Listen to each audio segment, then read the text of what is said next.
Revision में कमी मत करिए। अगर आपको लग रहा है मन में कि परीक्षा का समय एक आध महीना बढ़ रहा है, जैसा कि सूचना प्राप्त हो रही है, तब आप रिलैक्स होकर थोड़ा लेट से नहीं जगिए और अलर्ट होकर के पढ़िए, क्योंकि मौका मिला है अपनी कमियों को दूर करने का।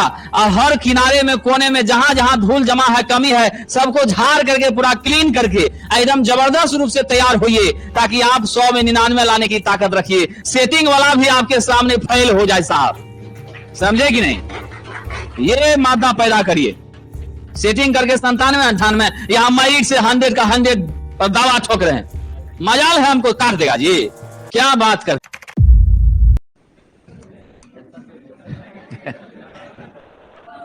बड़ा अच्छा प्रश्न है। क्वेश्चन कह रहा है सिंक्रोनस मोटर में निम्न में से किसके लिए आर्मेचर धारा का मान उच्च होता है? तो साहब जी, आर्मेचर धारा का मान आपका तब बढ़ेगा जब दो स्थितियां पैदा होंगी।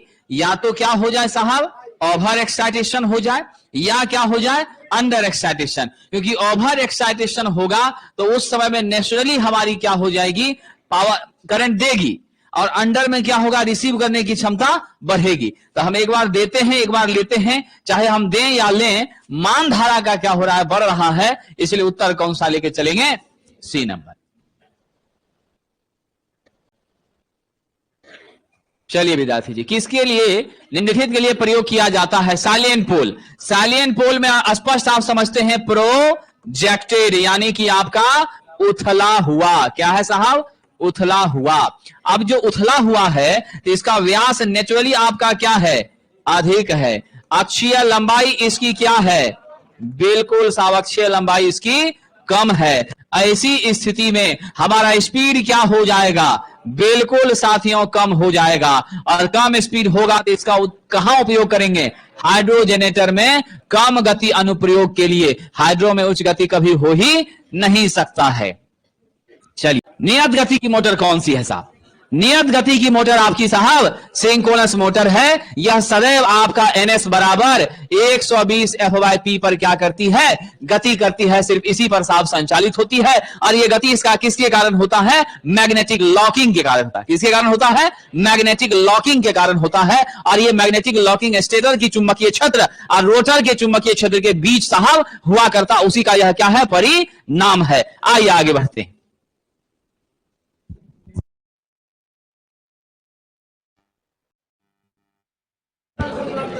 चलिए, सिंक्रोनस मोटर में यदि बैक ईएमएफ सप्लाई वोल्टेज के क्या हो जाए, बराबर क्या हो जाए विद्यार्थी जी? अगर हमारी बैक ईएमएफ बिल्कुल किसके बराबर हो जाए, सप्लाई वोल्टेज के, इसका क्या मतलब आप समझ रहे हैं? 100% क्या हो रहा है साहब, एक्साइटेशन हो रहा है। जब हमारी स्थिति ऐसी बन जाती है, 100% एक्साइटेशन होती है, फुल एक्साइटेशन मिलती है, आपका सप्लाई किसके बराबर हो जाता है, लोड के बराबर। ये ध्यान रखिएगा साहब, ऑप्शन नंबर बी। तुल्यकालिक मोटर निम्न से किस पर कार्य कर रहा है साहब? तो सिंक्रोनस मोटर आप लोग जानते हैं लैगिंग, लीडिंग और इकाई तीनों पावर फैक्टर पर काम करता है। इसका रेंज क्या होता है, पावर फैक्टर का काफी अधिक होता है। और ये स्थितियां जो हमारी प्राप्त होती हैं, किसके कारण प्राप्त होती हैं? एक्साइटेशन के कारण। चलिए सरकार, सिंक्रोनस मोटर में डैम्पर वाइंडिंग कहां लगाई जाती है साथियों?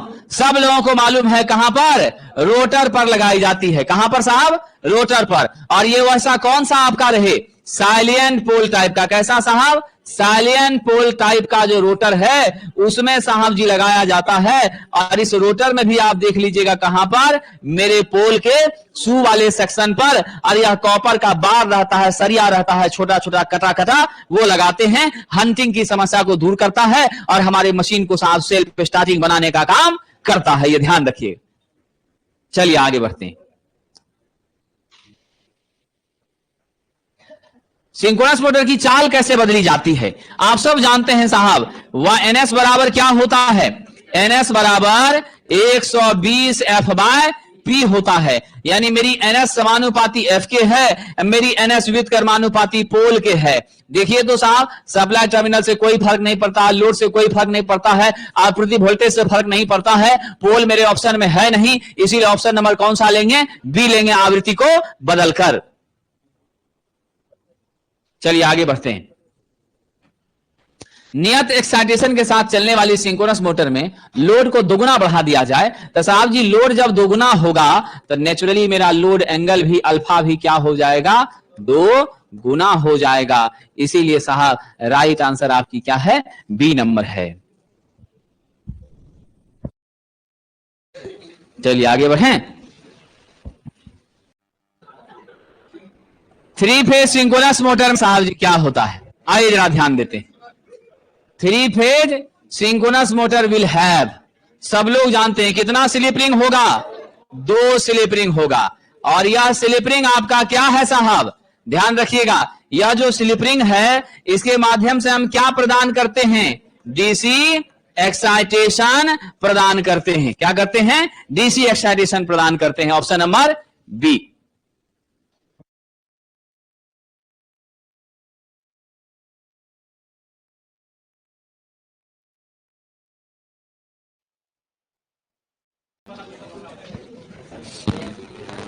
सिंक्रोनस मोटर की चाल में अधिकतम कितना परिवर्तन होता है साहब, आप सब जानते हैं इसकी स्पीड जो है ns ही रहा करती है, तो आप ns माइनस ns कर दीजिए, क्या हो जाएगा साहब, 0 परिवर्तन होगा, कोई बदलाव ही इसके गति में संभव नहीं है साथियों।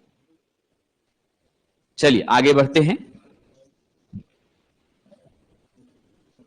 सिंक्रोनस मोटर में डैम्पर वाइंडिंग का इस्तेमाल किसके लिए किया जाता है साहब, आप लोग जानते हैं ये डैम्पर वाइंडिंग क्या करती है, हंटिंग को रोकने का काम करती है और स्टार्टिंग टॉर्क को भी क्या करती है, बढ़ाने का काम करती है। इसकी अरेंजमेंट सिर्फ कहां पर करेंगे, इसकी अरेंजमेंट सिर्फ और सिर्फ करेंगे हम साइलिएंट पोल टाइप, किसमें करेंगे, साइलिएंट पोल टाइप सिंक्रोनस मोटर में करेंगे, यानी कि साइलिएंट पोल टाइप रोटर जो हमारा होता है उसी में करेंगे साहब, ये ध्यान रखिएगा। सिलिंड्रिकल में इसको करने की कोई आवश्यकता नहीं होती है। चलिए आगे बढ़ते हैं। चलिए, सिंक्रोनस मोटर में कौन सा ह्रास भार के अनुसार परिवर्तित होता है, तो साहब जी लोड के हिसाब से जो हमारी बदलती है वह कौन सी लॉस बदलती है, कॉपर लॉस बदलती है। बाकी लॉसेस आपकी अस्थायी और नियत रहती है। क्या होती है, बाकी लॉसेस आपकी कांस्टेंट रहती है, नियत रहती है। एक सिंक्रोनस मोटर में दोलन को हम साहब किसके द्वारा अवमंदित करते हैं, डैम्प आउट करते हैं, दोलन को कैसे रोकने का काम करते हैं, जरा बताइए साहब जी, क्या उचित आंसर दीजिएगा। वाइब्रेशन को, ऑसिलेशन को, हंटिंग को, अचानक से साहब जी हमारी गति के कम ज्यादा होने की स्थिति को, वाइब्रेशन को कैसे रोकिएगा, रोटर पोल में किसको लगा करके, डैम्पिंग बार को लगा करके, यानी डैम्पर बार को लगा करके रोटर पोल के फलक पर, इसके साहब जी सुपर फेस पर लगा करके हम इसको क्या करेंगे, कम करेंगे। और पोल फेस पर जो तार लगाया जाता है वह कॉपर का क्या होता है, सरिया होता है, बार होता है। ठीक है कि नहीं, आइए साहब आगे बढ़ते हैं। चलिए,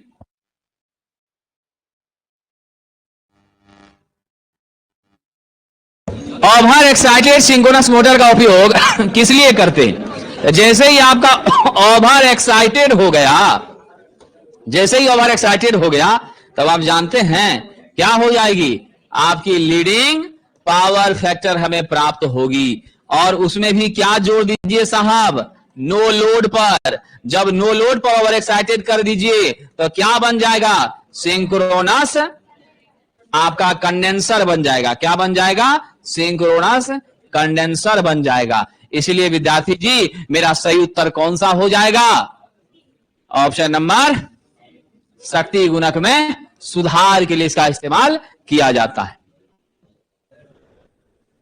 ठीक है, चलिए विद्यार्थी जी, तो इलेक्ट्रिक मोटर रेस होती है, कैसी होती है साहब, सेल्फ स्टार्टिंग नहीं होती है। स्टार्ट करने के लिए हमें क्या करना पड़ता है, बिल्कुल साहब, तो क्या होती है, स्वयं प्रारंभ नहीं होती है, यह ध्यान रखिएगा। चलिए आगे बढ़ते हैं।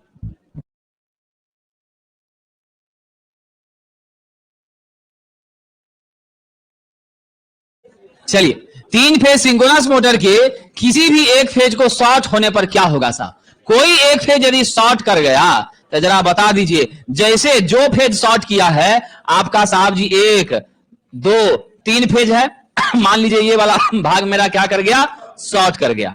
अब जो भाग शॉर्ट किया है उस भाग में नेचुरली क्या होगी साहब, I²R एक्सेस हो जाएगी, वहां हीट बहुत ज्यादा होगी, निसंदेह बहुत स्थिति बिगड़ने के बाद मशीन पूरी तरह से जल जाएगी। होगा क्या साहब, विल ओवरहीट इन स्पॉट्स, यानी पर्टिकुलर हिस्से क्या हो जाएंगे, अत्यधिक गर्म हो जाएंगे, और जब विशेष गर्म होगा तो मशीन आपका जल भी सकता है।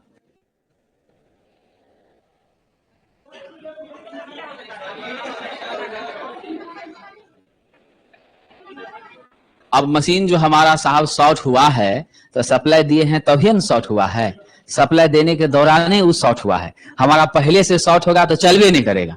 रनिंग केस में जब शॉर्ट कर गया तो फिर क्या होगा, आखिर शॉर्ट आप चालू करवे नहीं किए तो शॉर्ट कहां से हो जाएगा।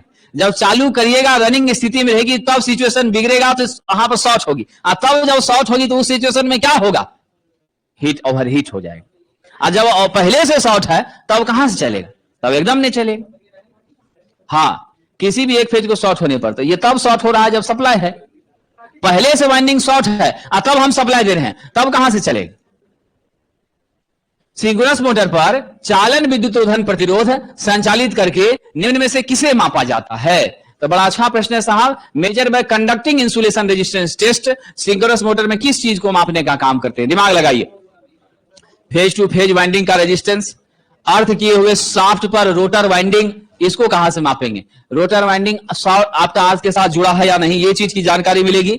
अर्थ किए हुए फ्रेम पर स्टेटर वाइंडिंग, ऑल आपका क्या है, सही है। तो जरा सा दिमाग लगाइए, अब बताइए क्या हो सकता है साहब जी। इस स्थिति में आपका चालन विद्युत रोधन है, यानी हमारी साहब वाइंडिंग का प्रतिरोध क्या है, ये चालन विद्युत रोधन का मतलब क्या है, वाइंडिंग का प्रतिरोध। तो वाइंडिंग का जो प्रतिरोध है उसके रिस्पेक्ट में आप यदि क्या करते हैं, संचालित करते हैं, तो हमारा साहब सारा का सारा इंफॉर्मेशन हमें प्राप्त हो जाएगा। ऑप्शन नंबर डी हो जाएगा।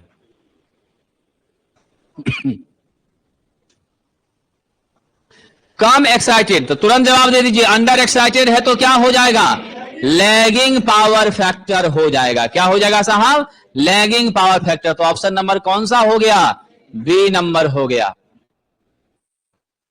सिंक्रोनस मशीन की सिंक्रोनस शक्ति क्या होती है साहब, P बराबर E0 V बाय एक्सएस असाइन डेल। आपका जो सिंक्रोनस प्रतिघात है उसका सरकार क्या है, व्युत्क्रमानुपाती। तो कौन सा जवाब दीजिएगा, सिंक्रोनस रिएक्टेंस का व्युत्क्रमानुपाती होता है। यह बढ़ेगी तो इसका मान घट जाएगा। चलिए आगे बढ़ें।